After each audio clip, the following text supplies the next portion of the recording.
बहू की दूसरी शादी। अम्मा जी, ये हम क्या सुन रहे हैं? आप बहुरिया की दूसरे ब्याह की सोच रहे हैं? दूर की चाची आई हुई थी, वो बोली। हाँ, सही सुने हो, अम्मा जी लाठी की तेज आवाज करती हुई बोली। क्या लोक लाज की शर्म है कि नहीं?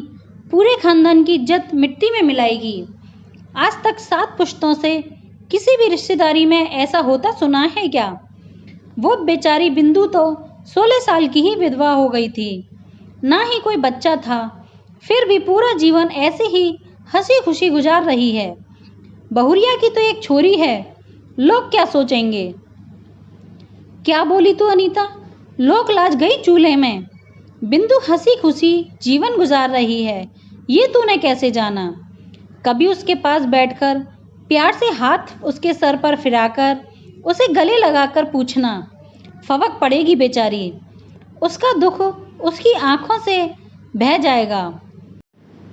इंसान है ही ऐसा, दूसरों के देखकर झूठी हंसी दिखाना पड़ता है। उसे रात को नींद भी नहीं आती होगी। मेरी रानी को देख, कैसे रात को बिट्टी को सुलाने के बाद मेरे संतोष की फोटो चिपकाए हुए सीने से सिसकियां लेती रहती है।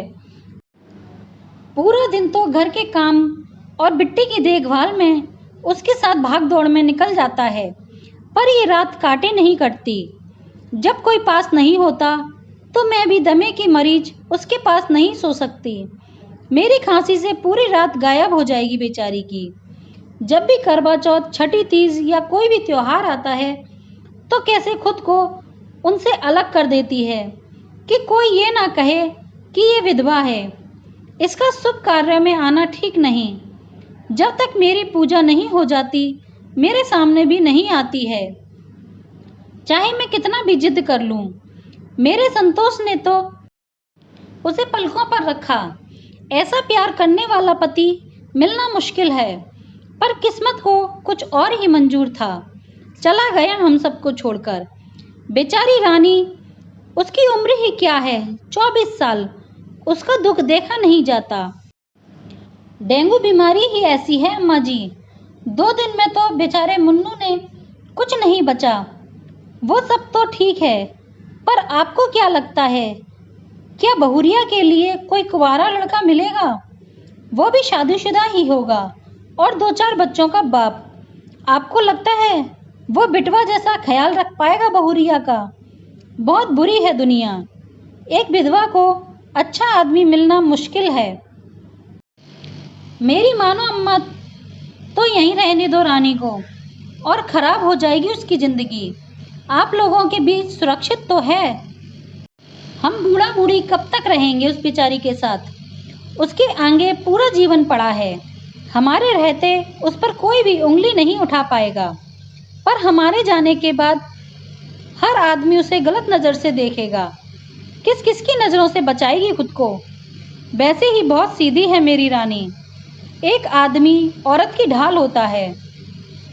जिसके साथ औरत रात के 2 बजे भी जंगल में हो तो खुद को सुरक्षित महसूस करती है। उसका पति उसके साथ है, ऐसे नहीं बनाया गया ये शादी का बंधन। मायके में भी कोई नहीं है उसका। मुझे तो उसके भविष्य को लेकर बहुत चिंता होती है, तभी समझकर उसके दूसरे ब्याह की सोची है। वो सब भी मानती हूँ अम्मा जी, पर तुमने लड़का देख रखा है क्या? कौन ब्याहेगा एक बच्चे की माँ को?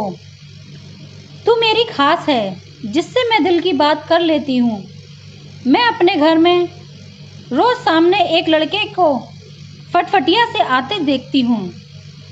रोज वो हमारे घर की तरफ टकटकी लगाए देखता है। मुझे आज तक समझ न आया। कई महीने हो गए तो मौका पाकर मैंने उसे हाथ के इशारे से बुलाया। उस समय रानी बिट्टी को स्कूल लेने गई थी। मैंने उसे डांट लगाते हुए पूछा, मेरे घर की तरफ अगर तूने आज के बाद देखा तो हाथ पैर टूटे ही जाएंगे। आज देख रहा है, कल को चोरी करने आएगा झुंड लेकर। क्यों देखता है मेरे घर की तरफ बता? उसकी आंखों में ना कोई चोर था ना कोई डर। सूरत तो इतनी मनमोहक है जैसे कान्हा जी की छवि। वो बोला, आंटी जी मैं आपको चोर लगता हूँ? मुझे किसी ने बताया कि मेरी खास दोस्त रानी यहाँ रहती है। कई बार सोचा आने की, पर किसी न किसी काम से टल जाता। जब आना चाहा तो पता चला कि रानी के पति अब इस दुनिया में नहीं है। खुद को संभाल न पाया मैं। रानी को स्कूल के समय से ही पसंद करता था, पर वो बहुत ही सीधी भोली भाली लड़की थी। मेरे घर के सामने ही इसका मायका है, पर अब वो बिक गया। कभी हिम्मत नहीं जुटा पाया उनसे कहने की कि जब हिम्मत जुटाई तब तक ये आपके घर की बहू बन चुकी थी। उसके बाद उसकी ससुराल आना सही ना लगा मुझे। बस एक बार उसे देखना चाहता था, कहीं रास्ते में मिल जाए तो बस एक बार पूछना चाहता था। अब क्या पूछना चाहता है तू मेरी बहू से? अनीता फिर भी मेरी तेज आवाज के बाद भी वो लड़का बोला, यही आंटी जी कि मेरे घर वालों ने मेरा रिश्ता तय कर दिया है, पर मेरे दिल में अनीता के लिए अभी भी एक खास जगह है। अगर वो मुझे अपने काबिल समझे तो मैं उसे अपनी पत्नी बनाना चाहता हूँ, उससे शादी करना चाहता हूँ, पर अभी तक वो दिखी ही नहीं मुझे आज तक। रोज देखता हूँ पर फिर भी। तुझे पता है रे, उसकी एक बेटी भी है, फिर भी तू शादी करेगा मेरी रानी से? एक क्या दो बेटी होती तो भी कर लेता।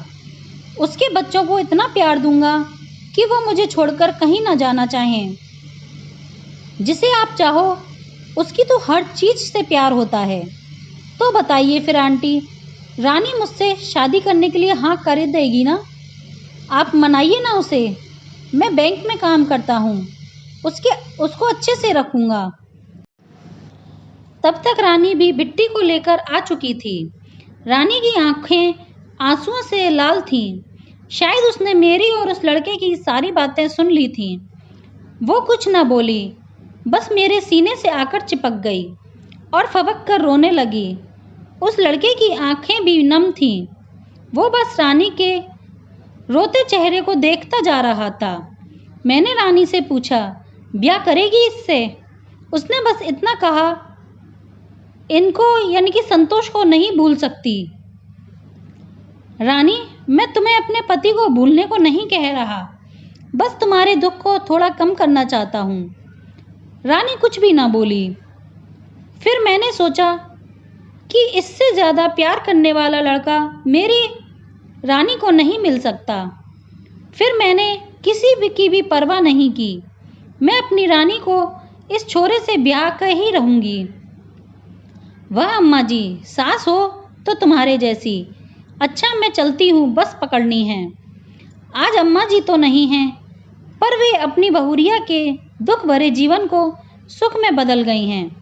रानी उस लड़के के साथ हंसी खुशी अपना जीवन गुजार रही है।